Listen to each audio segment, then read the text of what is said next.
सत्वर पाव गई मला भवानी आई रोडगा वाहिल तुला सासरा माझा गावी गेला तिकडच खपवी त्याला भवानी आई रोडगा वाहिल तुला सासू माझी जाच करीते लवकर निर्दळी तिला भवानी आई रोडगा वाहिल तुला जाव माझी फडफड बोलती जाव माझी फडफड बोलती बोरकी करगतीला भवानी आई रोडगा वाहिल तुला नंदेचे कारटे किरकिर करीते खरूज होऊ दे त्याला भवानी आई रोडगा वाहिल तुला दादूला मारून आहुती देईन मोकळी करग मला भवानी आई रोडगा वाहिल तुला एका जनार्दने सगळेच जाऊ दे एका जनार्दने सगळेच जाऊ दे एकटीच राहू दे मला भवानी आई रोडगा वाहिल तुला विठ्ठला विठ्ठला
समचरण सरोजं सान्द्रनीलाभुलाभं जगननिहित पाणिमण्डनं मण्डनानां तरुण तुलसी माला कन्दरं कञ्जनेत्रं सदैधवलासं विठ्ठलं चिन्तया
पांडुरंगा करू प्रथम नमन दुसरे चरण संतांचे त्यांच्या कृपादाने कथेचा विस्तारू दरबाजी सद्गुरु दास तुका मनोजम मारुत तुल्य वेगम जितेंद्रिय बुद्धिमता वरिष्ठम वातात्मजम वानरयुक्त मुख्यम श्रीरामदूतम शरणम प्रपद्ये या रक्तांबुजवासिनी विलासिनी चंडाश्व तेजस्विनी या रक्तारुधिरंबर हैसकी या श्री मनोलादिनी या रत्नाकर मंतना प्रगटिता विष्णु स्वया गेहिनी सामां पातु मनोरमा भगवती लक्ष्मीश्च पद्मावती ज्यांचे गिर्या स्मरण होय सकल विद्येचे अधिकरण तेची वंदू श्रीचरण श्री गुरूंचे ते नमस्कार ओण्याता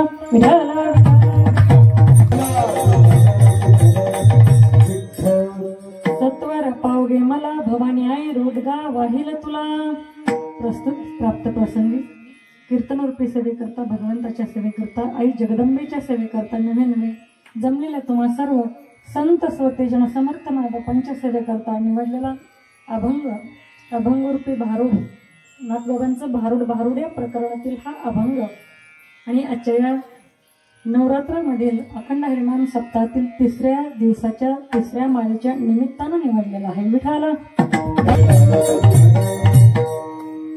या ठिकाणी आई भगवतीचं हे आगमन झालेलं आहे आणि आजचा हा तिसरा दिवस तिसरी माळ, त्या निमित्तानं हे कीर्तन पुष्प वाहण्यासाठी आपण सर्वजण या ठिकाणी एकत्र जमलेलो आहोत. सेवेला प्रारंभ करण्यापूर्वी थोडासा परिहार देणं वक्त्याच्या दृष्टीनं फार महत्वाचं असतं. असा परिहार द्यायचा तो म्हणजे असा की या ठिकाणी श्री क्षेत्र जरूर, तालुका जिल्हा बीड या ठिकाणी सुंदर असा हा भव्यदिव्य स्वरूपाचा हा अखंड हरिनाम सप्ताह म्हणजे असणारे बंधू हरिभक्तपरायण गोड लेकरू आहे बरं का. स्वभाव पण एवढा गोड आहे आणि त्यांनी जर, मला तर असं वाटतं बरं का, कौतुक म्हणून नाही बरं का, पण ते बोलताना असे बोलतात, समोरचा महाराज त्यांना बोलत असताना पैसे कमी ठरवतात, महाराज येणारच येतं. मला असं वाटतंय माऊली महाराज, तुम्ही म्हणलात का ताई मला काहीच देता येत नाही, तरी सुद्धा तुमच्याकडे माणसं आल्याशिवाय राहणार नाहीत बरं. असं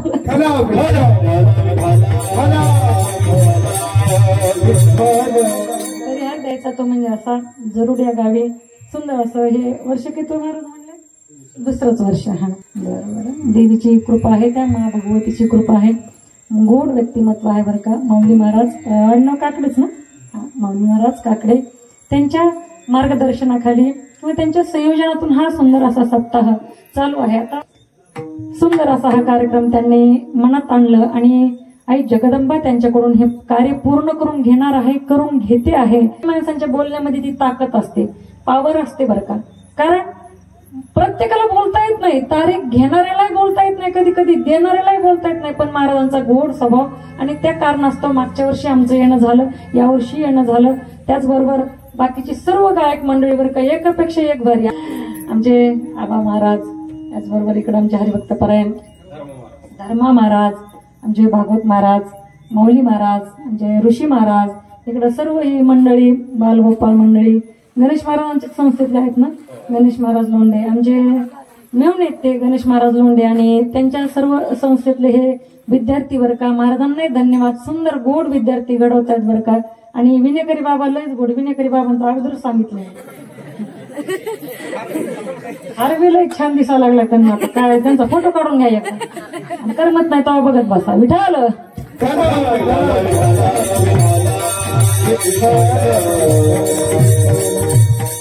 ज्यांची सुंदर साऊंड सिस्टीम आहे, काय दादा ना, गोविंद महाराज शेंडगे. आमचे शेंडगे महाराज सुद्धा खूप गोड सिस्टीम आहे बरं का दादा.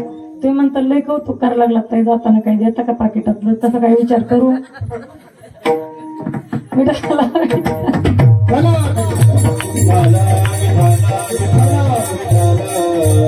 पण आई जगदंबेकडे एक विनंती करेल, मी प्रार्थना करेल, आमच्या या शेंडगे दादाच्या साऊंड सिस्टीमला रिपेअरिंगचा खर्च लागू नको देवी आणि उत्तर त्यांना सुंदर प्रकारचे कार्यक्रम भेटत जावं. हा आई जगदंबेचा आशीर्वाद तुम्हाला मिळाल्याशिवाय. कारण मोठ्याला सहकार्य कुणी पण करतो, गरीबाला सहकार्य करता आलं पाहिजे. जिथं कमी तिथं आम्ही, ही भूमिका आपल्याला घेता आली पाहिजे. आणि ते त्यांच्याकडे सुद्धा ते काम असणार आहे. अर्थात आम्हाला जसं बोललेले महाराज त्यांनाही तसंच बोललेले असणार आहेत. विठ्ठल विठ्ठल. आणि आम्हा सर्वांना, सगळी उभं राहिलेली मंडळी, आम्हा सर्वांना अगदी तालात नाचायला भाग पाडणारे, अगदी सुंदर, ज्यांच्या हातामध्ये ती एक पावर आहे, गोड हात आहे, गोड वाजवण आहे, असे असणारे मृदंग विशारद, मृदंग महामेरू ज्यांना म्हणावं आमच्या हरिभक्तपरायण पांडुरंग महाराज येवले. त्याचबरोबर माऊली महाराज काकडे यांच्या आई वडिलांना मी धन्यता देईल बरं का. का त्याचं कारण महाराज सांगतात, अनेक अभंगामध्ये सांगितले, धन्य माता पिता तयाची, हो धन्य माता पिता तयाची, धन्य माता पिता तयाची, धन्य माता पिता तयाची,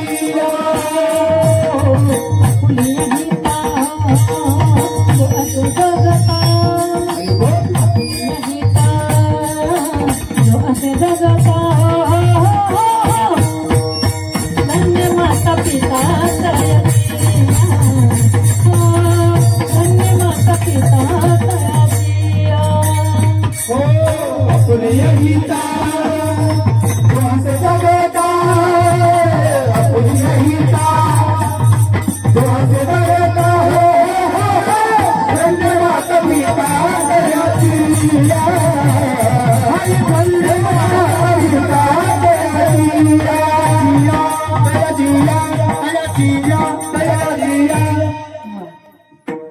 आपुली हिता जो असे जागता धन्य माता पिता तयाचे. आणि एवढ्या कमी वयामध्ये आपलं हित कशात आहे हे हा संस्कार आहेत बरं का. म्हणजे हे नाव आपल्या माता पित्याचं निघतं म्हणून ते धन्य आहेत बरं का. आपल्या हिताच्या ठिकाणी जागतात ना त्यांच्या माता पित्याला धन्यता. कीर्तनाला सुरुवात. विठाला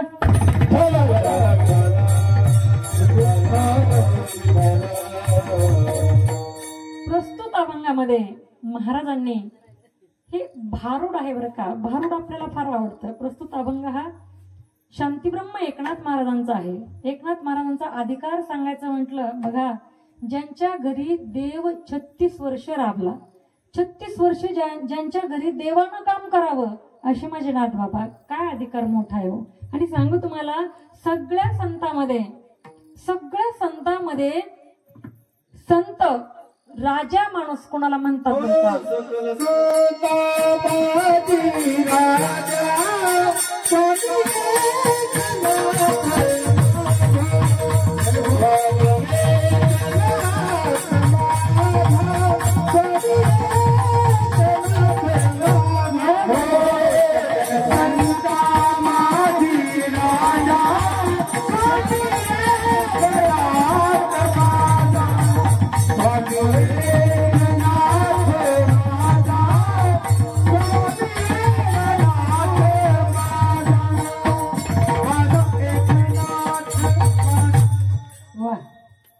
सकल संता माझी राजा स्वामी एकनाथ माझा. बघा, एकनाथ महाराजांना सगळ्या संतांचा राजा म्हटलेलं आहे. का म्हटलं बरं, तर ते शांत आहेत, संत आहेत, श्रीमंत आहेत. आणि देव ज्याच्या घरी राबला तो सामान्य असू शकतो तो नाही ना. नाथ बाबांना राजा म्हटलेलं आहे, सगळ्या संतांमध्ये राजा म्हटलेलं आहे बरं का.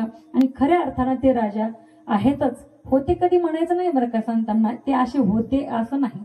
आजही ते संत आपल्या मनामध्ये आणि त्यांच्या संत साहित्यामध्ये जिवंत आहेत. म्हणून संतांना होते आपण कधीच म्हणायला नाही पाहिजे बरं का.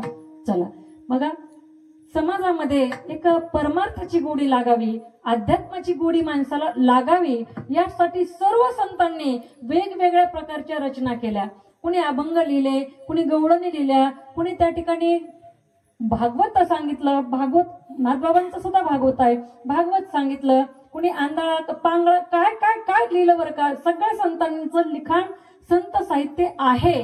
परंतु समाजातील काही घटकाला एक थोडस अभंगातून किंवा त्या परमार्थातून थोडस मनोरंजन असावं असं वाटलं. आणि त्यांच्यासाठी माझ्या नाथ बाबांनी अगदी सोप्या सरळ भाषेमध्ये भारुडाची निर्मिती केली. भारुड लिहिले बरं का. भारुड म्हणजे काय, भावावर आरूढ होऊन ज्याला गायलं जातं त्याचं नाव भारुड आहे बरं का. त्याचं नाव भारुड आहे. भारुड म्हणजे लोक जरा खूपच करमणुकीचा, जरा थोडं टिंगल टवाळे हा विषय घेतात. पण भारुडामधून सुद्धा खूप चांगल्या गोष्टी शिकण्यासारख्या आहेत. सुंदर भारुड आहेत बघा. भारुडाचे अर्थही लावता आले पाहिजे. तर भारुड सोपं अजिबात नाहीये. भारुड फार अवघड येतं बघा. तुम्हाला एक सांगून जाईल. बाबा विंचू चावला, विंचू चावला, विंचू चावला, काय मी करू विंचू चावला, कुणाला सांगू विंचू चावला. अरे कुणाला सांगायचं, काय करायचं आता. विंचू चावलाय, काय करायचं त्याचं भारूड. पण विंचू कोणता चावलाय हे कळलं पाहिजे. बघा, नाथ बाबांचे भारूड आहेत. मला दादला नको ग बाई, मला नवरा नको ग बाई, मला दादला नको ग बाई, मला नवरा नको ग बाई, मला दादला नको ग बाई, मला नवरा नको ग बाई, मला दादला नको ग बाई, मला नवरा नको ग बाई. आता जर मी हे इथं म्हणलेलं जर तुम्ही घरी जाऊन म्हणायला लागल्या नवऱ्यासमोर, तर नवरा काय करेल, माझ्याकडे आणून घालेल बीडला. काय करेल त्यांनी सांगितलं म्हणल्यानंतर नवरा कोणता आहे हे कळलं पाहिजे. भारूड सुद्धा खूप अवघड आहे समजायला बरं का. भारूड हा काही फक्त करमणुकीचा विषय नाही. भारूड काही टिंगल टवाळी करण्याचा विषय अजिबात नाही. पण भारूडाला लोक गर्दी खूप जमते, तिथं जास्त हसायला भेटतं. आणि भारूडकार हे नकला करतात, त्याच्यामुळे ते भारूड म्हणजे विशेष वाटतं थोडस. पण भारूडामधून शिकता येते. दादला कोणता नकोय, दादला कोणता नवरा नकोय, घरातला नवरा नाही, आपला आहे तो नवरा नकोय असं म्हणायचं नाही. म्हणू नका. कोणता नवरा नकोय, तर तो नवरा आहे अविवेक रूपी नवरा. तू नकोय मला. अविवेक माझ्या मनात आला नाही पाहिजे. हे भारुडामध्ये, त्या भारुडामध्ये हे सांगितलंय. आजचा अभंग कीर्तना सेवेसाठी घेतलेला अभंग सुद्धा भारुड या प्रकरणातला आहे. मग आजच्या अभंगामध्ये महाराज काय सांगतायत, तर आजच्या अभंगामध्ये एका सासूरवासिनीची व्यथा आपल्याला नाथबाबा मांडताना दिसतात बरं का. सासूरवासिनीची व्यथा नाथबाबा या अभंगातून मांडतात. काय म्हणतायत ते बघा. काय म्हणतात, एक सासूरवासीन आहे, तिला सासरी फार जाच आहे, त्रास आहे. आता खऱ्या अर्थाने सुनेला जाच कोणत्याच सासवा करत नाहीत बरं का. आत्याबाई, माऊली महाराजांच्या आत्याबाई, आता सुनेला त्रास कुणी करताय का? उलट आता काय झालंय, सासूरवास नाही आता सुनवास झालाय. सुनवास बरोबर आहे ना अशी. फार अवघड झालंय. पहिलं लोक घाबरत व्हायचे, आता सासू कशी भेटल, सासू कशी भेटल. पण आता कसं होतंय, सासाच घाबरलेल्या आहेत, सून कसली भेटत. आणि बरं तर बरं नाही तर दुसऱ्याच वर्षी वळकटी बाहेर काढते घराच्या, निघा म्हणते तिकडं पंढरपूरच्या वारीला. हे झालेलं आहे बरं का. खरं सांगायचं म्हणजे सासूरवास राहिलेला नाहीये. पण पूर्वीच्या काळी, आता नाथबाबा फार पूर्वीच्या काळी होऊन त्या ठिकाणी झालेले आहेत. आपण पाहतो आता अनेक वर्ष उलटलेली आहेत. त्यावेळी त्यांनी केलेलं हे लिखाण आहे, पूर्वीच्या काळचं लिखाण आहे.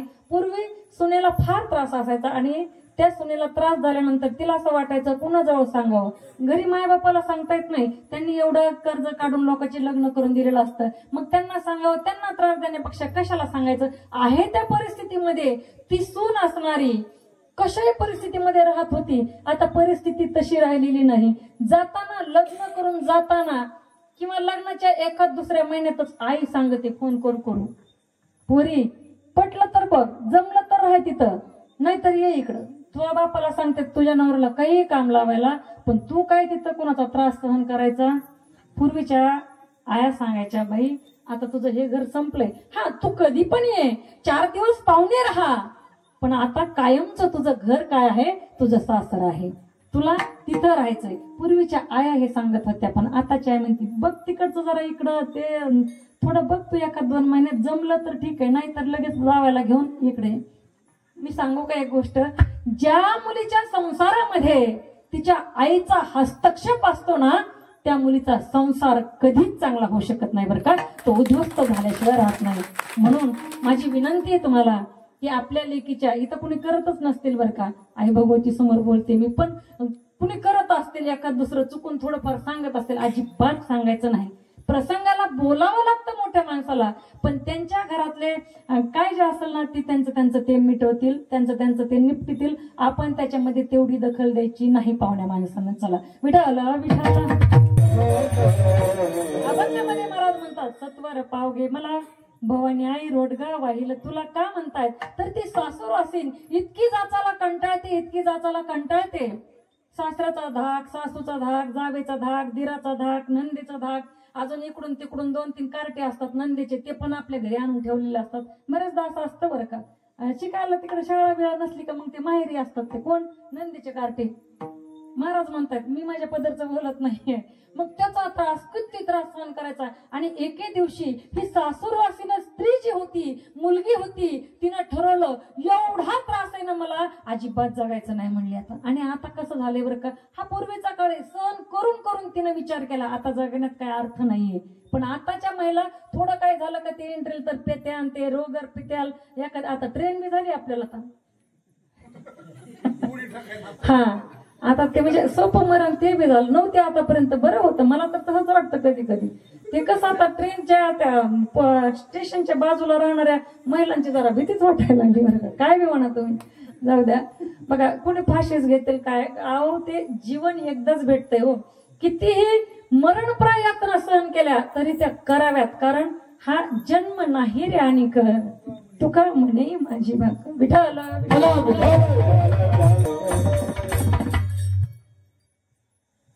म्हणून ती जी सासरवाशीन मुलगी होती ती, तिनं काय केलं, ती म्हणली आता जगण्यात काही अर्थ नाही, आता मरायचंय. मग मरायला पहिले लोक कुठं जायचे बरं, सांगा बरं थोडस. पहिले लोक नदीवर, तळ्यावर, बंधाऱ्यावर जायचे, तिकडे जाऊन उडी टाकायचं त्याच्यामध्ये. ती पण गेली. आणि तेव्हा मोठी अशी नदी होती, वाहत होती चांगली, आणि त्या नदीच्या कडेवर बसले. तर शेवटचे विचार काही डोक्यात असतात, आणि शेवटचे विचार करत होती. तिला आता उडीच टाकायची खाली, पण तेवढ्यात तिची एक मैत्रीण आली बरं का. आणि प्रत्येक स्त्रीला एखाद्याशी मैत्रीण असावी बरं का, की आपल्या मनातलं तिच्याजवळ आपण न संकोच करता सांगू शकू. अशी एखादी मैत्रीण प्रत्येक स्त्रीला असावी. प्रत्येक पुरुषाला असा एखादा मित्र असावा. मित्र तुमचे फेसबुकला 5,000 मित्र आहेत, पण गल्लीत विचारेना कुत्र असं नको. एक मित्र चांगला पाहिजे बरं का, की त्याच्याकडे हक्कानं कधीही काहीही आपण बोलू शकू, आणि तिथून गोष्ट कधीच फुटणार नाही हा विश्वास तुमच्या अंतःकरणाला असला पाहिजे. असा एखादा मित्र आपल्याकडे पाहिजे, अशी एखादी मैत्रीण आपल्याकडे पाहिजे बरं का. ही स्त्री त्या नदीच्या काठावर बसून विचार करत होती, तेवढ्यात तिची मैत्रीण आली आणि तिनं विचारलं केलं की बापरे, तिच्याजवळ धुणं नाही म्हणली, भांडे नाही, कुंडे नाही, आता दसऱ्याचा राडा नाही, काहीच नाही का.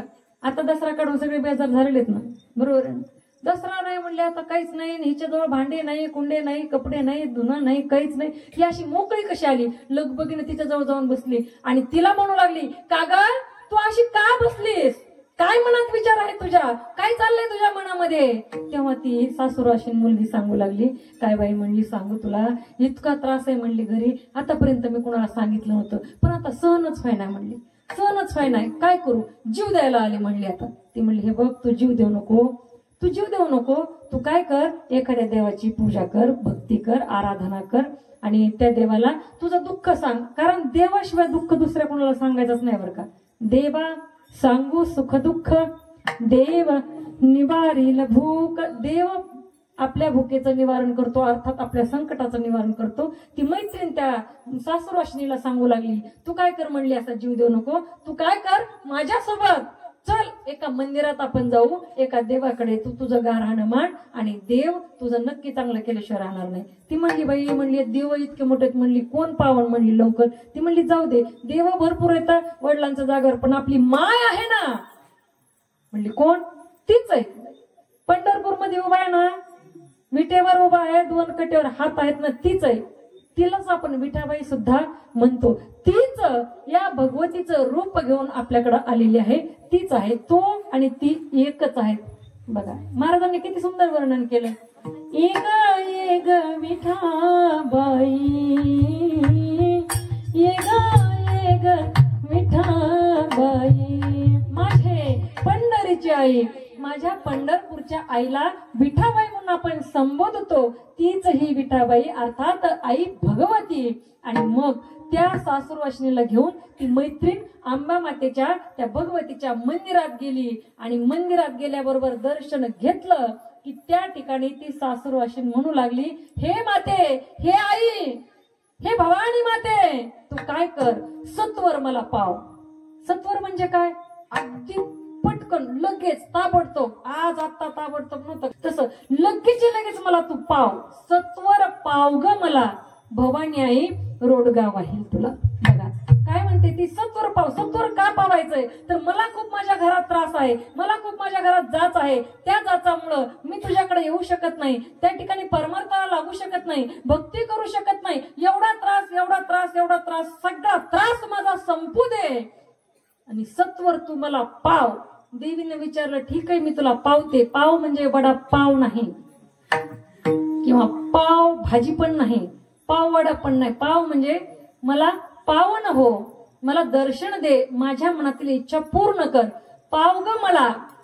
त्या देवीला म्हणते. देवीने विचारलं, मला काय देशील, कारण घेशी तेव्हा देशी, ऐसा असं शिवदार, मला काय देणार. तर तिनं लगेच सांगितलं, रोडगा वाहीन तुला, सत्वर पाव ग भवानी आई, रोडगा वाहील तुला. रोडगा वाहून त्या ठिकाणी मी तुला व्हायला तयार आहे, पण मला तू काय कर, सत्वर मला पाव. आणि अशा या सासूरवाशिनीला त्या ठिकाणी तिच्या मैत्रिणीनं आई जगदंबेच्या मंदिरात नेलं, आणि तिची आता लिस्ट तयार झाली. मी आता भावार्थ सांगण्यापेक्षा डायरेक्ट अभंगामध्ये प्रवेश करते. भावार्थामध्ये कीर्तन संपून जाईल, म्हणजे वेळ संपून जाईल, आणि जसं जमेल अर्धा तास आपल्याकडे उरलेला आहे, फक्त जसं जमेल तसं आपण करण्याचा प्रयत्न करणार आहोत. विठाल.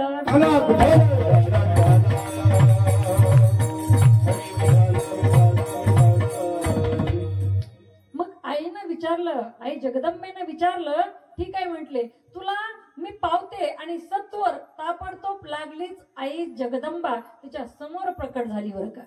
समोर प्रकट झाली. आणि काय पाहिजे, काय मागायचंय तुला, कुणापासून त्रास आहे, काय करायचंय, नेमकं मी काय तुला द्यावं अशी तुझी इच्छा आहे. तेव्हा ती सासरू अशी म्हणू लागली अभंगाचं द्वितीय चरण. सासरा माझा गावी गेला, तिकडेच खपे विचारला, तिकडेच खपे विचारला. सत्वर पावते मला भवाच्या लोटकावाई तुला, सत्वर पावते मला भवाच्या लोटकावाई तुला. सासरा माझा गावी गेला,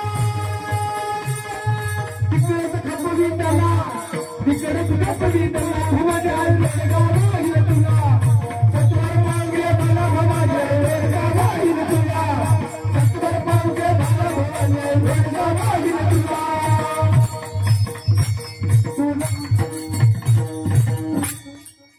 काय म्हटली ती सासरू अशीन बघा. सासरा माझा गावी गेला, तिकडच खपवी त्याला. आता काही महिला मंडळ ज्या सासू आहेत त्या म्हणतात बाई कशाला आणले म्हणतात हिला, सासरा मरुदी म्हणा. सासरा कोणता आहे का ना, सासरा कोणता हे समजून घेतलं पाहिजे. त्याच्यासाठीची भारुड असतात. काय म्हणते ती सासरू अशीन, सासरा माझा गावी गेला, तिकडच खपवी त्याला. बघा ना, गावी सासरा गेलाय आणि त्याला तिकडच खपव म्हणजे तिकडच मरू दे रे देवा, तिकडच मारून टाकाय जगदंबे, असं सासरू अशीन म्हणते. आपल्या लौकिकाने असणारा सासरा नव्हे, आपल्या घरातला सासरा नव्हे, तर सासरा कोण आहे, तर अहंकार नावाचा सासरा आहे. तो अहंकार नावाचा सासरा मला परमार्थ करू देत नाहीये, माझ्या पूजेमध्ये आडवा येतो, माझ्या भक्तीमध्ये आडवा येतो. कुठे जायचं झालं तर मला तो जाऊ देत नाहीये. तो अहंकार इतका वाईट आहे ना, इतका वाईट आहे ना, तो अहंकार वाईट आहे. म्हणून तर माझे नामदेव महाराज सुद्धा म्हणाले, अहंकाराचा वारा न लागो राजसा, अहंकाराचा वारा न लागो राजसा. माझ्या विष्णुदासा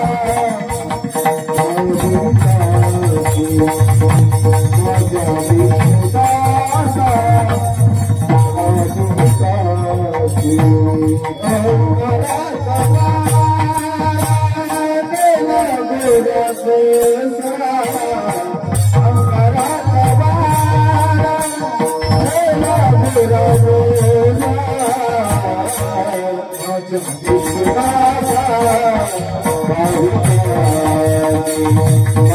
विष्णुदासा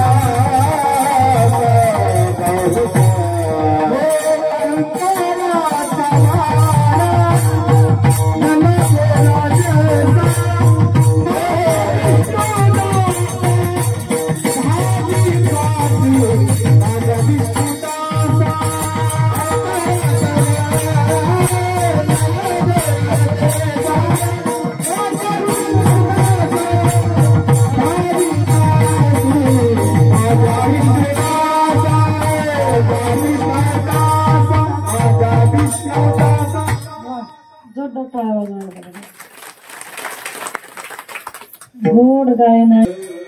महाराज म्हणतात, नामदेव महाराज म्हणाले, अहंकार तर नाहीच हो, अहंकाराचा वारा सुद्धा लागू देऊ नको. कुणाला, माझ्या विष्णुदासांना, भक्तांना. अहंकाराचा वारा सुद्धा नकोय म्हणतात, वारा सुद्धा नकोय. अहंकार तर फार लांब राहिला, वारा सुद्धा लागू देऊ नका. आणि तो सासरा आहे ना, अहंकार रूपी सासरा आहे, अहंकार आहे. तो अहंकार कुठेच जाऊ देत नाही. अहंकार बघा, अहंकार ज्याच्याकडे अहंकार असतो ना त्याला समजतच नाही आपण अहंकारात आहोत बरं का. काय करतो काही कळत नाही. त्याच्यामुळं तो अहंकार रूपी सासरा माझा गावाला गेलाय, सकाळीच उठला आणि बीडला गेलाय, आता त्याला येऊनच देऊ नको घरी, असं ती सासरू अशी मुलगी म्हणते बघा. आणि देवीनं सांगितलं, आई जगदंबेनं सांगितलं, ठीक आहे म्हटली, सासरा झाला, बाकीचं काही नाही म्हणली, बस काय एवढंच नाही म्हणली. आता शिकत कुठं सुरुवात झाली. सासू माझी जाचा करते, सासू माझी जाचा करते, सासू माझी जाचा करते, सासू माझी जाचा करते, सासू माझी जाचा करते, सासू माझी जाचा करते, सासू माझी जाचा करते, सासू माझी जाचा करते, सासू माझी जाचा करते, सासू माझी जाचा करते. नमस्ते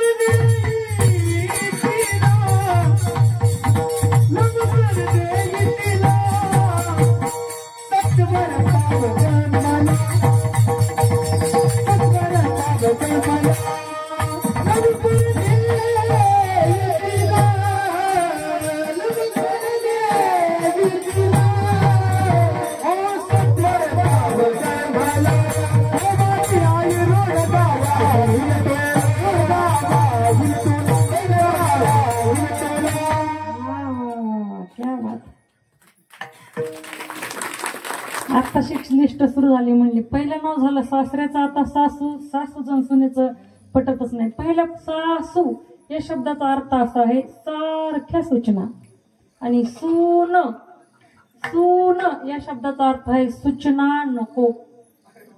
बस सासू सारख्या सूचना, सून सूचना नकोच, सांगूच नका तुम्ही काही. बघा इतकं अवघड आहे. बघा आता तुम्ही म्हणताल सासूला मारायचंय काय? आपल्या या घरातल्या सासूला मारायचं नाही. मग कोणती सासू आहे? तर सासू आहे कल्पना रूपी सासू. बरं का, कल्पना फार विचित्र आहे हो. कल्पना याचा अर्थ काय?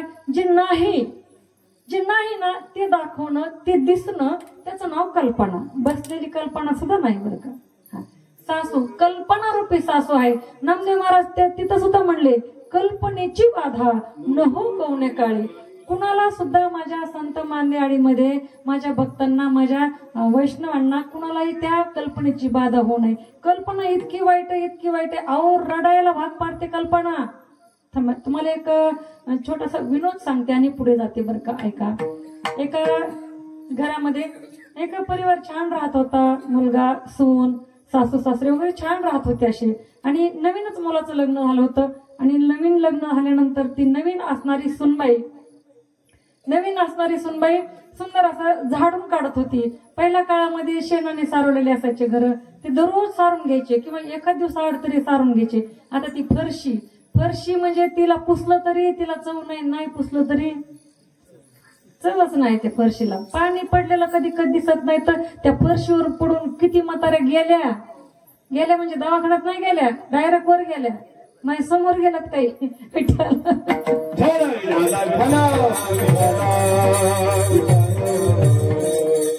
फरशीचे घर इतके धोकादायक आहेत. पण आता कुणाला राह वाटतंय का शेणाच्या मातीच्या घरामध्ये? नाही ना, नाही राह वाटत. आता सुंदर घर, आता हे सगळीकडे सिमेंटच हे चालू आहे. आता असो, चला. नवीन लग्न झालेली सुनबाई, 4-2 महिने लग्नाला झालेले, आणि ती झाडत होती. आता पूर्वीच्या काळी खूप छान असायचं बघा ग्रामीण भागामध्ये. घराला काय काय बांधायचे लोक, कोणी आताही बांधतात बऱ्याचदा, पण आता ते शॉर्टकट मध्ये आलंय. कोणी बावल्या बांधायचं, बरोबर आहे की नाही मावशी? बावल्या बांधायचे, त्या काळ्या उलट्या टांगड्या करून, ते तसल्या बावल्या कशामुळे? ते नजर लागू नये म्हणून ते बांधायचे. कुणी कुणी मोठमोठे ते नाही का आपण म्हणत त्याला देवडांगर म्हणतो, मोठं काय म्हणायचं? कवाळ. हा, ते कवाळ बांधलं. तुमच्या आता भाषेत तुमच्यासाठी सांगितलं. आता कवाळ खूप मोठं, चांगलं एवढं मोठं असतं ते. आणि कुणी ते दरवाज्यात बांधायचे पहिले लोक. आता बांधतात की नाही तेवढं मला काय आता कुठं दिसत नाही. फिरण्यात येतं ग्रामीण भागात, पण तेवढं काय दिसत नाही. पण पूर्वीच्या काळी बांधायचे. आणि काय झालं, ती नवीन सुनबाई झाडत दारापर्यंत आली बाहेरच्या. आणि ते वरती ते बांधलेलं जे होतं, काय कवाळ बांधलेलं होतं, ते कसं सुटलं आणि कसं निसटलं काही त्याचा मेळ नाही. पण निसटलं असं दन पण खाली पडलं. लई जोरात पडलं महाराज. असं पडलं तसं ते फुटलं. काय झालं? फुटलं ते. सुनबाई लागली रडायला मोठ्याने. सुनबाई रडायला लागली. सुनबाईचं रडणं ऐकून सासू मधून पळत आली. म्हणली काय झालं ग सुनबाई? झालं काय? म्हणली काय सांगू आत्या, हे बघा ना दाराला बांधलेलं हे कवाळ पडलं खाली म्हणे, ते फुटलं. जाऊ दे म्हणे, फुटू दे, त्याचं काय एवढं, काय अडचण नाही, फुटू दे म्हणली. नाहीतरी आता नवरात्रीचे उपास चालू येतं आणि वायला कुठं जाणार आहे? ते फुटलंय तर ते उपासाला चालतंय, देता येईल आपल्या गल्ली तिकडं थोडं देता येईल. त्याच्यात तुकडे झाले नाही एवढे मोठे. ती म्हणली काय रडू नको, काय नको. सुनबाई नाही म्हणली, मी ते फुटल्यामुळे रडत नाहीये. सासू म्हणली मग कशामुळे रडतेस? म्हणली मी ते फुटले म्हणून अजिबात रडत नाही, मी रडते याच्यासाठी. बघा म्हणली हे कवाळ मी इथपर्यंत झाडत आले आणि ते खाली ते इतक्या उंचावरून खाली पडलं. खाली पडून ते फुटलं. त्याच्या खापा किती तुकडे झाले. जर मला लहान बाळ असतं आणि ते रांगत त्या दरवाजापर्यंत आलं असतं आणि त्याच्या अंगावर ते कवाळ पडलं असतं तर मग ते जगलं असतं का? ह्याला काय म्हणायचंय? कल्पना. गोष्ट इथंच थांबत नाहीये, ऐका पुढे. मग काय बघता, सासू पण तेवढ्या जोरात रडायला लागली. आता सासू रडायला लागली, रडण्याचं आहे बघा. एखाद्याला गरज पडली काय शेजारी पाजारी लवकर धावून येत नाहीत, पण एखाद्याच्या घरातून जोरात आवाज आला, भांडण्याचा म्हणा, रडण्याचा म्हणा, ओरडण्याचा म्हणा, पटकन आल्याशिवाय राहत नाहीत बरं कुणी पण. ग्रामीण भाग असो की शहरी असो, शहरी थोडं प्रमाण कमी आहे, पण ग्रामीण भागात काय झाले बघायला जावंच लागतंय, बरोबर आहे की नाही. आणि शेजारच्या गंगूबाई आल्या, ठोकूबाई आल्या, सगळ्या आल्या, सगळ्या लागल्या रडायला. काय बघता माझ्याकडं, जे एक मग सूर धरलाय, मिले सूर मेरा तुम्हारा तो सूर बने हमारा. एका सुरामध्ये मस्त सप्तक मध्ये त्यांचं गाणं सुरू झालंय, त्यांचं रडणं सुरू झालंय. इतक्या रडायला लागल्या, सगळं गाव गोळा झालं, सगळ्या गावातल्या बायका रडायला लागल्या. आणि सगळ्यांचा रडण्याचा आवाज ऐकून पलीकडे चावडीवर बसलेला सासरा घरी आला. म्हणला अरे रे रे, म्हणला घरात आपल्याच काहीतरी झालेलं दिसतंय. काय झालंय नेमकं विचारलं एका बाईला. काय झालं काय हो म्हणले, काय झालंय घरामध्ये. म्हणली काय नाही बाई, पुढची रडती म्हणून मी रडते. पुढचीला विचारलं, ती म्हणली पुढची रडती म्हणून मी रडते. तिला विचारलं पुढची रडत. सगळ्या बायका सांगू लागल्या. असं करता करता करता हा स्वतःच्या बायको जवळ आला आणि बायकोला म्हणलं अगं झालं काय. ती म्हणली काय सांगू, सुनबाईला जोरात रडायला लागली. आणि तिचं बघून मी सुनबाई जवळ गेला सासरा. सुनबाईला विचारला लागला, अगं काय झालं रडते, का रडते. सुनाने सांगितलं, हे बघा मामांजी, मी घरातून झाडत बाहेरच्या दरवाजापर्यंत आले. या दाराला बांधलेलं एवढं मोठं ते कवाळ, ते पडलं वरतून, असं पडलं, इतकं मोठ्याने पडलं, जोरात पडलं आणि असं खाली पडलं, ते फुटलं म्हणली. आणि फुटल्यानंतर त्याचे इतके तुकडे तुकडे झाले. सासरा म्हणला अगं त्याला काय रडायचंय, मग ते काय विकत आणलं होतं का, शेतातलं तर होतं आपल्या, त्याला काय विकत आणलंय का आपण, त्याला काय रडायचंय. म्हणली त्याला कशाला रडायचंय, अजिबात रडू नको म्हणली. म्हणली मी त्याच्यामुळं रडतच नाही मामांजी. म्हणली मग. म्हणली हे बघा आता हे फुटलंय, त्याच्या एवढ्या तुकडे तुकडे झालेत. आणि जर मला छोटं बाळ असतं, ते रांगत रांगत रांगत ह्या मोठ्या दरवाजापर्यंत आलं असतं आणि ते दरवाजाच्या खाली असताना वरचं ते कवळ पडलं असतं तर बाळ जगलं असतं का, म्हणून मी रडते. सासऱ्याने डोक्याला हात मारून घेतला आणि सासरा म्हणला बरं जाऊ दे सुनबाई, आता काय कर, आता त्याला लागलंय असं समज आणि ते बाळ आता माझ्याकडे दे, मी त्याला दवाखान्यात घेऊन जातो भेटला लगेच. मग आता बाळ आहे का द्यायला, बाळ आहे का. मग सुनेच्या लक्षात आलं हे सगळं आपण स्वप्नात गेल्यासारखं कल्पनेमध्ये होतो. कल्पना इतकी वाईट आहे, अख्ख्या गावाला रडवते. आणि मग म्हणूनच नाथ बाबा म्हणले ही सासू रूपी कल्पना आहे ना, किंवा कल्पना रूपी सासू आहे ना, ही मला एवढा जाच करते, कधी मला प्रेमानं बोलत नाही, कधी मला मायेनं जवळ घेत नाही. मी तिच्या घरची लक्ष्मी असताना कधी सुद्धा मला ती प्रेमानं काही बोलत नाही. आणि माझ्याकडून थोडं जरी चुकलं तर मला भांडल्याशिवाय राहत नाही. म्हणून काय कर, या सासूला ना पटकन उचल. बर देवीनं ऐकलं, ठीक आहे म्हटली, उचललं तिला. पण आता संपलंय का, पुढचं ऐक ना म्हणली देवी अजून. हो गो माझी बडा फडले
दादांसाठी पण एकदा झालं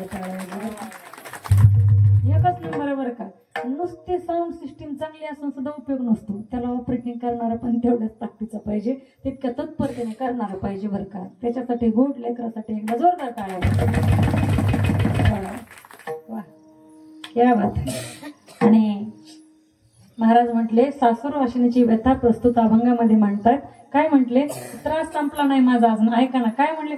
जावले फडफड करते. मोठी जाव असल्यावर जास्त शहाणपणा करते, कारण 4-2 वर्ष ती अगोदर आलेली असतील त्या घरामध्ये. बरोबर आहे ना? 4-2 वर्ष अगोदर आलेली असती म्हणून मोठी जाव जरा जास्त कसं ते नाही का.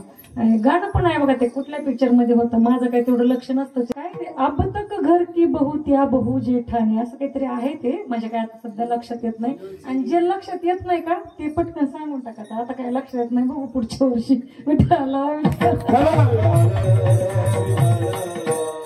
म्हणून ती जाव आहे ना ती फडफड बोलती. मग जाव कोण आहे याचा तपास करावा लागेल. जाव आहे वासना नावाची जाव आहे बरं का. वासना नावाची जाव कळली. आता जावेचा पत्ता कट करायचा म्हणल्यानंतर नवरा किती ताकदवाने बघावं लागेल तिचा, म्हणजे आपला भाया. बरोबर आहे की नाही? तो किती ताकदवान आहे, त्याच्या पुढे आपलं चालतंय की नाही, आपलं काय म्हणतात त्याला ते आपली डाळ म्हणजे शिस्ती का नाही तिथं हे बघावं लागेल ना. तर तो धीर कोण आहे, तो भाया कोण आहे, तर तो आहे त्या ठिकाणी काम नावाचा तो भाया आहे बरं का. त्या ठिकाणी असणाऱ्या त्या जावेला वासनेला तो तितकं फडफड करायला लावतो. कुणाला? या सासूरवाशिनीला. म्हणून ती सासूरवाशिनी काय म्हणते की ही जाव आहे ना तिला मारून टाक. नाही म्हणले बरं का, मारायला नाही सांगितलं. मोडकी कर, गुपचूप असायला तिला भाग पाड थोडं का व्हायना. देवीला नम्रतेने विनंती बरं का. तिला गप्प बसायला सांगितलंय, गप्प बसवायला सांगितलंय. जरा बंद कर तुझं फडफड, तुझं बडबड, तुझं बोलणं बंद कर. कारण त्या ठिकाणी आई जगदंबेला ही सासूरवाशिनी साकडं घालते, अर्थात नवस करते बरं का. नवस करते. नवस सगळेच करतात. वास्तविक पाहतात तुकोबऱ्यांचा एक अभंग असा आहे की नवसे कन्या पुत्र होती, तो का करणे लागे पती. आहे अभंग, पण सगळ्यांनी नवस केलेत बरं का. ऐका ना, जीवाचा नवस आहे, नवसच आहे. काय नवस आहे? जीव जेव्हा पोटात असतो तेव्हा नवस केलाय त्यानं देवाकडे. काय म्हणला तो?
हा जीवाचा नवस आहे बरं का. अर्थात आपला. आपण आईच्या गर्भात असताना आपण नवस केलाय, पण जन्माला आला की काय म्हणतो आपण माहितीये का? केव्हा नवस केला होता, केव्हा बोललोय मी, केव्हा. तिथंच उलट्या टंगड्या देवाला दाखवायला सुरुवात करतोय आपण जन्माला बरोबर. लहान लेकरचं रडणं अजून लक्ष देऊन ऐका तुम्ही. त्याच्या रडण्यामध्ये हा शब्द उच्चारल्यासारखा वाटतो, केव्हा केव्हा केव्हा. लहान लेकरचं रडणं पा बघा, हा जीवाचा नवस झाला. संतांचा पण नवस आहे. संत महात्मे म्हणतात, माझे माऊली म्हणतात, नवसिये नवसिये माझे. माझं नवस आहे काय, तर त्या भगवंताला त्या ठिकाणी स्मरायचे. ही सेवा करायची हा माझा नवस आहे, संतांचा नवस आहे, देवाचा नवस आहे. जो मला बसतो जो जैसा मज कारणे मीही तैसाची तया कारणे भक्त अनन्य मज कारणे मीही तया कारणे अनन्य. हा देवाचा नवस आहे. म्हणून नवस सगळेच करतात. आणि आजचा अभंग हा नवस आहे. नवस अभंगामध्ये भारूड आहे, भारूड प्रकरणातला आहे. आणि नवस त्या ठिकाणी नाथ बाबा एका सासूरवाशिणीच्या माध्यमातून करतात. काय सांगितलं? जाऊ म्हणले तिला बोडकी कर, तिला गप्प बसव, तिला काही जास्त बडबड करू देऊ नको, फडफड माझी होऊ देऊ नको देवा. जाऊ तिचं बोलणं बंद कर, जाऊ फार त्रास देते, पण तिला मारायचं नाही सांगितलं बरं का, मारायचं नाही सांगितलं. त्याच्यानंतर देवीनं सांगितलं अजून कुणाचं काय करायचंय सांग म्हणली. तर तेव्हा ती सासूरवाशिणी सांगू लागली, बघा म्हणली हे बघा माझ्या नंदेचे 2 कार्ट आहेत म्हणे माझ्याकडे आणून घातलेली. आता नंद दिलेली म्हणले इकडं कुठल्या तरी गावामध्ये, आणि तिकडं काही शाळेची सोय नसल्या कारणानं बीडला आमच्याकडे आहे. तर मग ते लेकरं आमच्याकडे, पण ते लेकरं काय म्हणली चेन पुढून देत नाही. तो उठला सकाळच्याला की लगेच बिस्किट पुड्याला पैसे मागते, मामी 10 रुपये द्या. 10 रुपये दिले, घेऊन गेला. 10-5 मिनिटं इकडे तिकडे झाले की मॅगीच्या पुढे घेऊन येते, मॅगी करून द्या मामी. पुन्हा 10-15-20-25 मिनिटं झाले, अर्धा तास झाला की जेवायला द्या मामी. पुन्हा आणखीन काहीतरी चॉकलेट आणायला पैसे मागते. नुसतं परेशान करून सोडते. म्हणले कोण? नंदेचं करता किरकिरा करता, नंदेचं करता किरकिरा करता, नंदेचं करता किरकिरा करता, नंदेचं करता किरकिरा करता, नंदेचं करता किरकिरा करता.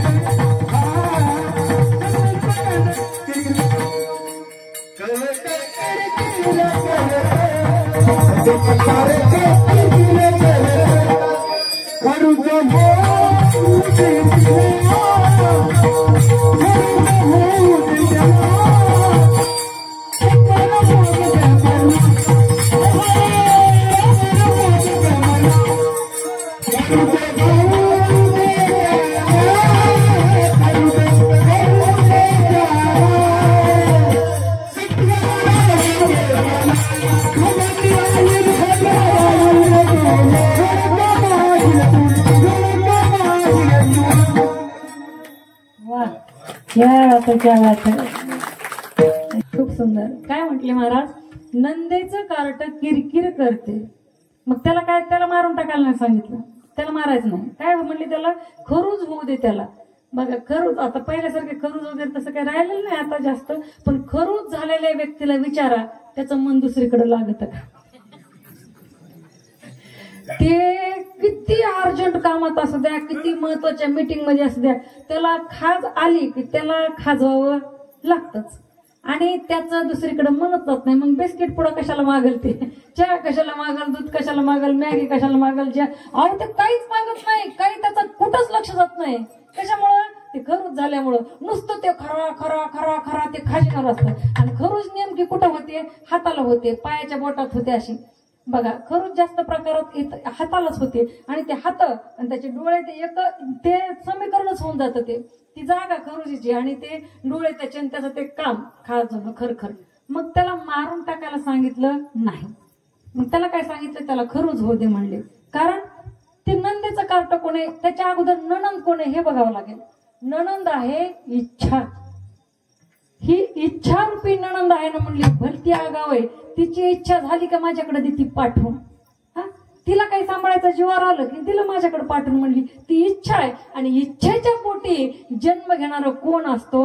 तर त्याचं नाव आहे मोह. मोह आहे.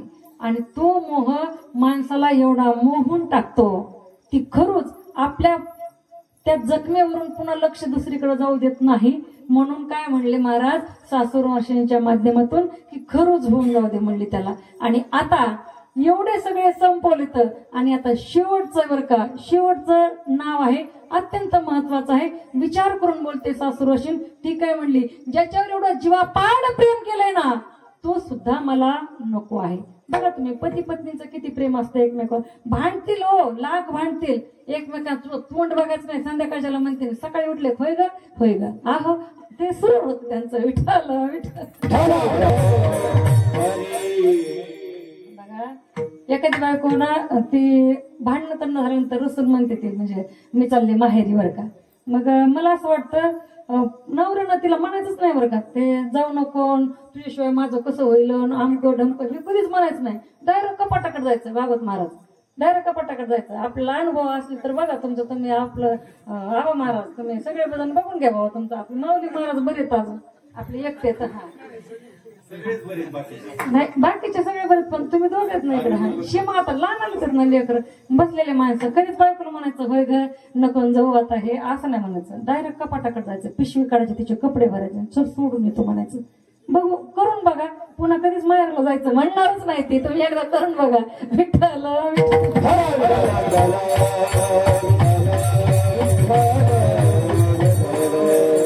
रुसून बायका जातात माहेरी. एक बायको अशीच रुसली बघा नवऱ्यावर आणि निघाली बरं का. ती म्हणली अजिबात मी राहत नाही म्हणली, आता मला जायचंय म्हणली, मी तुमच्या जवळ मला राहायचंच नाही म्हणली, अजिबात राहायचं नाही. बॅग भरली निघाली, तन तन तन तन तन तन करत निघाली. तो म्हणला हे बघ आता चाललीसच ना तू. ती म्हणली वापस कधी? नवरा म्हणला वापस वापस काय नाही म्हणली, आता अजिबात वापस येणार नाही मी. तर म्हणलं अगं मग तू अशी कशी चाललीस, वापस पण येणार नाही? जाऊ दे म्हणलं, बरं जायचंय ना तुला जा म्हणला, वापस यायचं नाही बरं नको येऊ, पण आता शेवटचं तुला स्टँड पर्यंत सोडवायला येतो म्हणलं. काय म्हणला मावशी? स्टँड पर्यंत सोडवलं जाईल तेवढंच आपण 10-5 मिनिटं सोबत राहतो.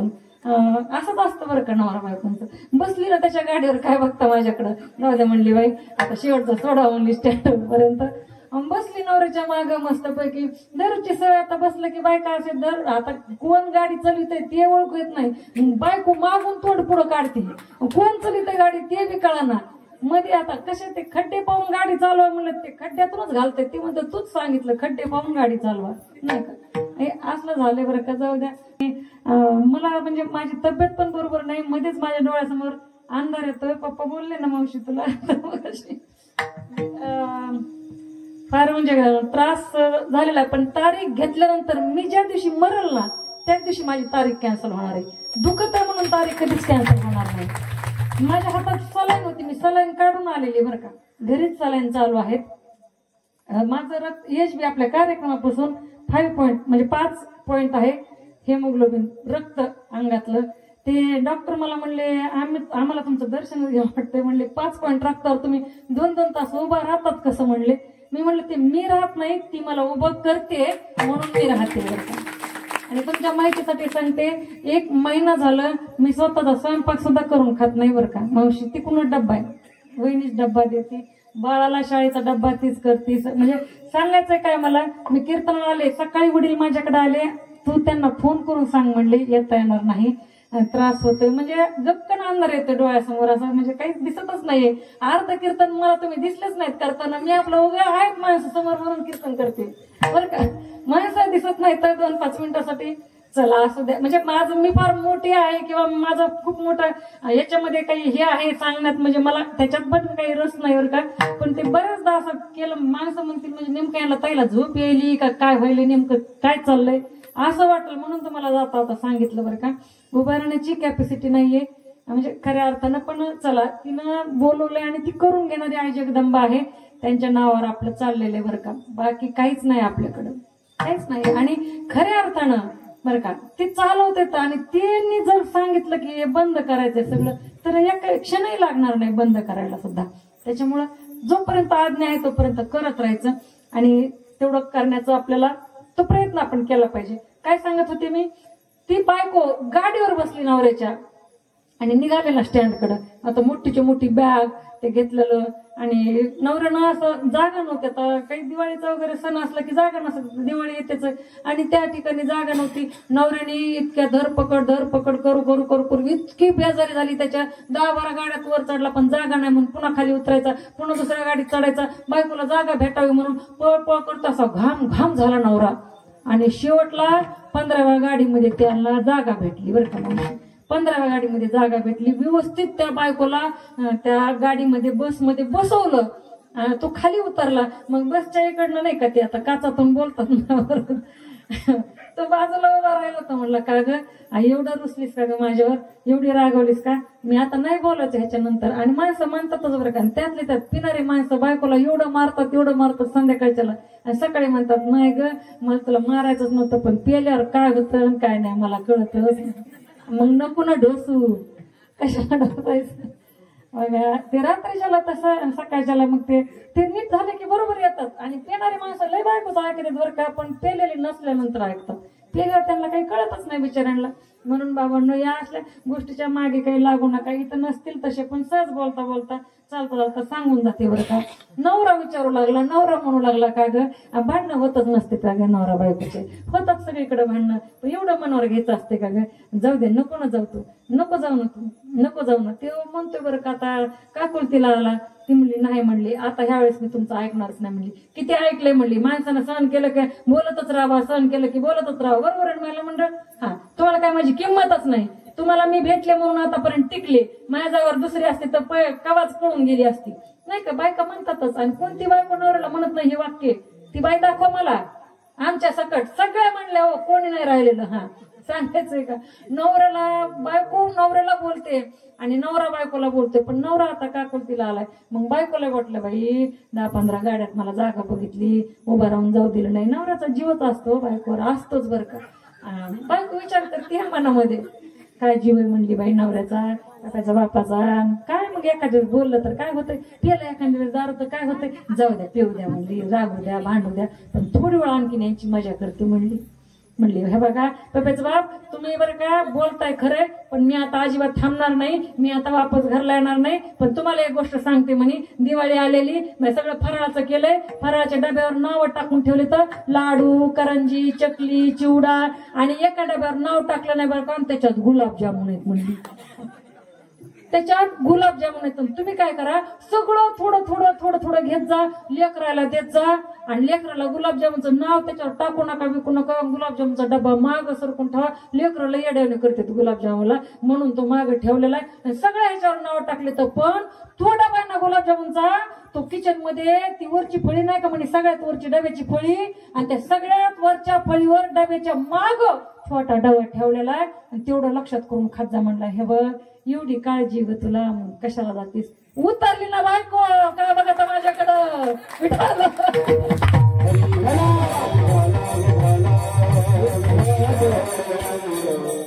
इतका जीव आहे नवऱ्यावर बरं का बायकोचा, आणि बायकोवर नवऱ्याचा किती भांडणं होतात भागवत महाराज, ते शिवाय सत्मगत असते बरं का. कळलंय ना आपल्याला सगळ्यांना, सगळ्यांना म्हणजे बसणाऱ्यांना आपल्याला इकडं कळलं पाहिजे बरं का. पांडुरंग महाराज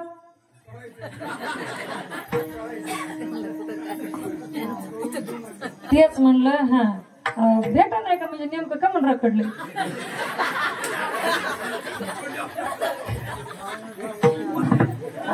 आता पाहुण्याचं ते आपलं बघावं लागत ना मागं पुढं. हा तसं कसं म्हणजे बरं. हे बघा पांडुरंग महाराज ऐकून ठेवा माझं. हे बघा झालेले म्हणणारच तुम्हाला, ज्यांचं झालंय का ते म्हणणार तर करू नका. हा तुम्हाला कोणी सांगितलं नव्हतं करू नका, तरी तुम्ही केलं ना, तुम्ही बी कराच, अजिबात ऐकायचं नाही. विठाला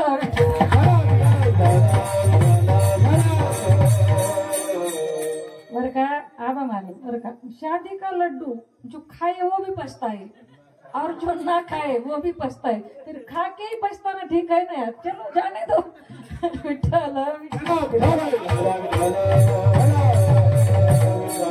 बघा एवढं प्रेम नवऱ्यावर असून सुद्धा आजच्या अभंगातली सासूरवाशीन स्त्री नाथबाबांच्या मुखातून म्हणते, काय म्हणते, बदला मारूनी आरुती देईले, बदला मारूनी आरुती देईले, मारूनी आरुती देईले, बदला मारूनी आरुती देईले.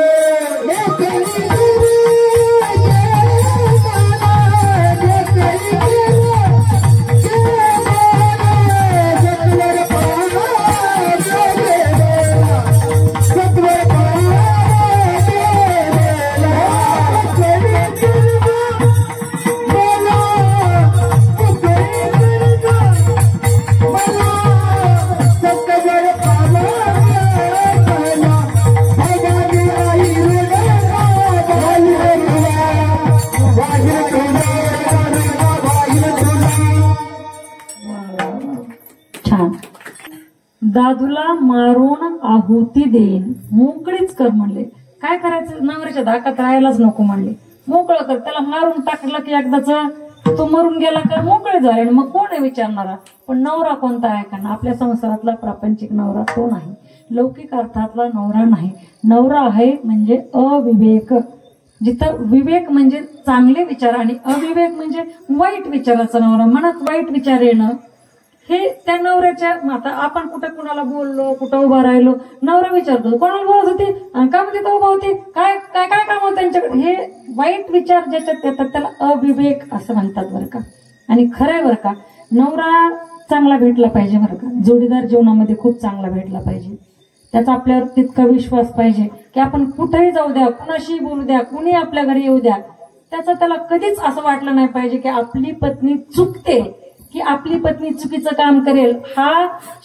ही शंका किंवा हा संशय त्याच्या मनात अजिबात आला नाही पाहिजे.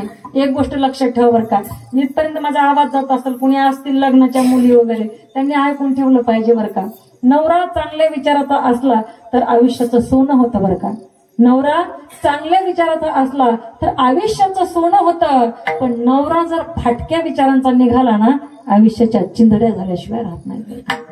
चिंधड्या झाल्याशिवाय राहत नाही. म्हणून जोडीदार निवडताना फार लक्षपूर्वक, काळजीपूर्वक आपण तो जोडीदार निवडला पाहिजे. आणि जोडीदार निवडल्यानंतर बरं का, ऋषी महाराज, माऊली महाराज म्हणजे धर्म महाराज आपल्याला गरज आहे म्हणजे हळूहळू पुढे आपलं लक्षात ठेवायचं. हा, बायको पण निवडताना अशी करायची, बायको पण पाहताना अशी करायची बरं का. सुंदर नसली तरी चालेल, पण विचाराची श्रीमंती तिच्याकडे असलीच पाहिजे, अशी बायको करायची बरं का. सौंदर्याला कोणी खात नाही हो, कलेवर माणसं ओळखली जातात. आणि काळा बरं का, काळा कलर तर माझा एवढा आवडतीचा कलर आहे महाराज, तुम्हाला सांगतो धर्म महाराज. कारण तो काळा कलर माझ्या विठ्ठलाचा आहे, पांडुरंगाचा काळा कलर आहे. काळा कलर माझ्या मातीचा आहे, जिच्यातून पिवळं सोनं आपण उगवतो. जी माती आपल्याला खायला देते, जी माती आपल्याला भाकर देते, त्या मातीचा रंग काळा आहे. अर्थातच देवाचा रंग काळा आहे, मातीचा कलर काळा आहे. आणि याच काळ्या मातीपासून हरित क्रांती होऊ शकते. म्हणून हा काळा कलर फार गोड आहे बरं का, फार सुंदर आहे, फार गोड आहे बरं का. काळा कलर मला विशेष आवडतो बरं का, आवडीचा आहे माझ्या काळा कलर. बघा, माझ्या आई जगदंबेचा कलर सुद्धा काळाच आहे की. आई काली आहे, चंडिका आहे, भवानी आहे, दुर्गा आहे, अनेक प्रकारची. मी मागच्या वर्षी देवीची रूपं सांगितली तुम्हाला. थोडंसं चेंज पाहिजे म्हणून नवीन नवीन कीर्तन, तेच सांगण्यात काही अर्थ नसतो. आता आई जगदंबा का प्रकट झाली, कशासाठी झाली, महिषासुराला मारण्यासाठी झाली. तो दैत्य होता, राक्षस होता, सगळ्या गोष्टी मी तुम्हाला मागच्या वर्षी सांगितल्या. म्हणून या वर्षी म्हटलं ती टाळून आपण दुसरीकडे जाऊया थोडंसं. आणि म्हणून थोडंसं चेंज करत गेलं पाहिजे. सांगायचंय काय मला बघा, एवढं प्रेम असून सुद्धा तो दादला मारून टाक असं देवाला सांगते. तो दादला आहे अविवेकाचा दादला आहे. आणि शेवटच्या चरणात महाराज म्हणतात, भवानी आई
तुम्हाला वाटतं तुम्हालाच लय राग येतात का?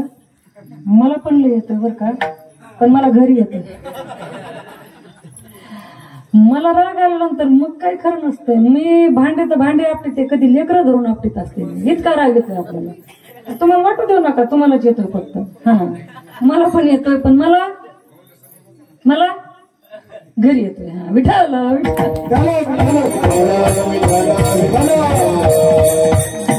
झालंय आपलं कीर्तन. त्या ठिकाणी संप्रदायाच्या नियमाप्रमाणे आपण भजन घेऊया एकदा. त्या भगवंताचं त्याच्या पत्नीसोबत नाव घेऊया एकदा, म्हणजे तोही खुश झाला पाहिजे. कसं? विठप्पा रखमाई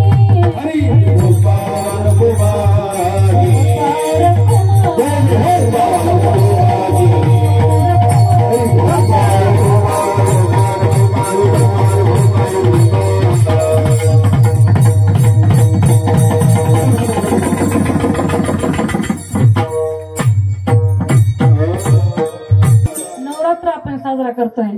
या ठिकाणी प्रस्तुत अभंग, त्या ठिकाणी असणारी नाथ बाबा, सासूरवाशिनीचं मत, सासूरवाशिनीची एक पीडा, तो त्रास, तो सासूरवास मांडतायत बरं का. पण खऱ्या अर्थानं 2-4 वाक्य मलाही बोलून जायचे आहेत. नवरात्र कसं साजरं केलं पाहिजे आपण बघा. नवरात्र म्हणजे 9 दिवस देवीची पूजा आराधना करणं, भक्ती करणं म्हणजे नवरात्र अजिबात नाही बरं का. 9 दिवस पायात चप्पल न घालता गावभर मिरवणं म्हणजे नवरात्र नाही. 9 दिवस 9 प्रकारच्या 9 रंगाच्या साड्या घालून, मेकअप तोंडाला थोपून ते गरबा खेळणं, दांडिया खेळणं म्हणजे सुद्धा नवरात्र नाही. 9 दिवस 9 ठिकाणी देवीच्या तीर्थस्थळाला भेटी देऊन दर्शन करणं, त्याला सुद्धा नवरात्र म्हणता येत नाही. खऱ्या अर्थानं नवरात्र तुम्हाला साजरं करायचं असेल तर आपल्या घरातल्या लक्ष्मीचा सन्मान करा. खऱ्या अर्थानं लक्ष्मीचा सन्मान आपण केला तर नवरात्र साजरं झाल्याशिवाय राहणार नाही बरं का. आणखी एक गोष्ट त्याच्या पुढे, आपल्या घरातच देवीची 9 रूप आहेत बरं का. आपल्या घरात आहेत, आपल्या जवळ आहेत, आपल्या आसपास आहेत. बघा, पहिली आजी, दुसरी आई, तिसरी आत्या, चौथी काकू, मावशी, त्या ठिकाणी असणारी आपली मुलगी, सून, बहीण, मैत्रीण, या सगळे 9 रूप देवीचेच आहेत बरं का. आणि घरातली आपली लक्ष्मी अर्थात आपली पत्नी जेव्हा आपल्याला स्वयंपाक करून सुंदर प्रकारचं जेवायला घालते तेव्हा ती अन्नपूर्णा असते. जेव्हा ती आपल्या मुलांचा अभ्यास घेते तेव्हा ती सरस्वती असते. जेव्हा ती बाहेर जाऊन 2 रुपये कमावते तेव्हा ती लक्ष्मी असते. आणि जेव्हा आपल्या नवऱ्यावर कुठल्या एखाद्या प्रकारचं संकट येईल ना तेव्हा बांगड्या मागं सरकून डोक्याचा पदर कमरेला खोचून तुमच्या पुढे होऊन ती त्या संकटाचा सामना करते तेव्हा ती चंडी असते, तेव्हा ती आई चंडिका असते. आणि म्हणून सगळे देवीचे रूप तुमच्याकडे घरात आहेत. तुम्हाला जे रूप पाहायचं ते रूप पाहता येतं. आणि तुम्ही जर तिचं काहीच ऐकलं नाही तर 9चे 9 रूप तुम्हाला एकदाच पाहायला भेटतील. असं कधी वागू नका की तिचे सगळे रूप एखाद्या तुम्हाला पाहायला भेटतील. त्याच्या पुढे सांगते, मुलगी आपण देवीचं स्वरूप मानून तिची पूजा करतो. या नवरात्रीमध्ये त्या ठिकाणी कुमारिकेचं आपण पूजन करतो. त्या कुमारिकेचं पूजन फक्त 9 दिवसच करावं असं अजिबात नाही. बाकीचे सुद्धा दिवस त्या कुमारिका एक देवीच रूप आहे असं समजून आपलं त्यांच्यासोबत वागणं पाहिजे. 3-3 वर्षाच्या मुलीवर अन्याय होतो, अत्याचार होतोय, दुर्दैवानं शब्द वापरावा लागतोय, बलात्कार होतात. 3 वर्षाच्या लेकरावर लोक म्हणतात कपडे छोटे घातले मग नजरा का बिघडणार नाहीत. अरे 3 वर्षाच्या लेकराला कसले कपडे घालायचे आहेत? 90 वर्षाच्या म्हाताऱ्या आजीला कसले कपडे घालायचे आहेत? हा प्रश्न आहे. आपली नजर बदला, आपला चष्मा बदला आणि आई जगदंबेच्या समोर आपण असं एक व्रत घेऊया की आम्ही कधीही चुकीचे वागणार नाहीत, समाजाकडे पाहताना चुकीचा दृष्टिकोन ठेवणार नाहीत. याच निमित्तानं मला आणखी एक गोष्ट सांगायची. समाजामधल्या विधवा स्त्रियांकडे पाहण्याचा आपला दृष्टिकोन बदलला पाहिजे. विधवा स्त्रियांना सुद्धा मन असतं, भावना असतात. तिलाही वाटतं कुणीतरी आपल्याला चांगलं बोलावं, कुणीतरी आपलं मन समजून घ्यावं. ती शोधत असते. एखादा मित्र असेल, एखादी मैत्रीण असेल, त्यांच्यामध्ये ती आधार, आश्रय आणि आपल्याला हव्या त्या गोष्टी त्याला आपण सांगू शकू असा एखादा इमानदार मैत्रीण, इमानदार मित्र ती शोधत असेल. बाबांनो, तिच्याकडे वाईट दृष्टीनं बघण्याचा तो जो दृष्टिकोन आहे ना तुमचा, आपला सगळ्यांचा समाजातील बोलते मी, तो दृष्टिकोन आपण बदलला पाहिजे बरं का. नवऱ्याच्या बायकोनं किती 4 लोकांसमोर हसू हसू खिदळी खुदळू दात काढू काढू बोललं ते चालतं. एखाद्या बाईला नवरा नसावा आणि चुकून एखाद्या वेशीमध्ये उभा राहिलेल्या एखाद्या पुरुषाला बोलावी ती, तिच्याकडे लगेच बोट दाखवलं होतं. आमक्याची नाही का ती सून, बघा ना तिथं बोलत होती. अरे काय बिघडलंय? आपला दृष्टिकोन आपण बदलला पाहिजे. जसा आपला चष्मा असतो ना तसं आपल्याला हे जग दिसत असतं. आणि म्हणून याच ठिकाणी या निमित्तानं मला सांगायचंय बरं का की आज मी एवढी बाहेर फिरते. मी तुम्हाला सांगितलं असेल मागच्या वर्षी, माझ्या लक्षात नाहीये, माझे पती गेलेले 7 वर्ष झाले, हे 8वं वर्ष चालू आहे. आणि मी माझ्या पतीच्या पुण्यतिथी निमित्तानं मागचे 2 वर्ष झालं सुंदर प्रकारची भागवत कथा आणि कीर्तन सोहळा ठेवते. त्याचे साक्षीदार आमचे भागवत महाराज नरवडे आहेत. माझ्या बाळाच्या कीर्तनाला म्हणजे त्यांचीच चाल आहे, आताही त्यांचीच आहे, मागच्या वर्षी त्यांची होती. सांगायचंय मला काय की आपण आपला माणूस गेल्यानंतर तो माणूस ती अर्धमेली झालेली असती बाई अगोदरच, तिला जगायचं वागायचं भान राहिलेलं नसतं, काही कळत नसतं. आणि अर्धमेल्या झालेल्या बाईला पूर्णपणे मारून टाकण्याचा प्रयत्न कधीच करू नका बरं का माझ्या दादांना, मी सांगून जाईल आपल्याला. म्हणून आपण या देवीच्या समोर एक प्रण घ्यावा, एक व्रत घ्यावं की आपल्याकडून चुकूनही चुकीचं काम होऊ नये. यासाठी आई जगदंबे तू आम्हाला चांगले विचार आमच्या अंतःकरणामध्ये तू रुजव, आमच्या मनामध्ये चांगल्या विचारांचं प्रतिबिंब असू दे कायम. आणि आम्ही तुला शरण आहोत देवी माते. आमच्या मनात कसलेही कुठलेही वाईट विचार यायला नको आहेत. आणि म्हणून या ठिकाणी शेवटी नाथ बाबा सासूर वाशिनीच्या माध्यमातून बोलले की सगळे मरू दे. कोणते सगळे जे आतापर्यंत सांगितले, अहंकार नावाचा सासरा, कल्पना नावाची सासू, वासना नावाची जाऊ, नणन, इच्छा नावाची नणन, तिचा मुलगा मोह असणारा आणि अविवेक असणारा तो पती आहे ना, ते सगळे मरू दे. म्हणजे मी परमार्थ करायला मोकळी, मला कोणी विचारणार नाहीये. आणि मग तुझ्याच त्या भक्तीमध्ये मी रममान होणार आहे, लीन होणार आहे, असा अभंगाचा सरळ सरळ हा भावार्थ होता. बोलण्याच्या ओघामध्ये काही चुकलं असेल तुमचं लेकरू बहीण म्हणून माफ करा, क्षमा असावी. आई जगदंबेकडं ही सेवांजली आपण सुपूर्द करूया आणि संतांचं भजन करून पुन्हा भगवंताच्या मागे लागूया. ज्ञानेश्वर माऊली ज्ञानराज माऊली तुकाराम.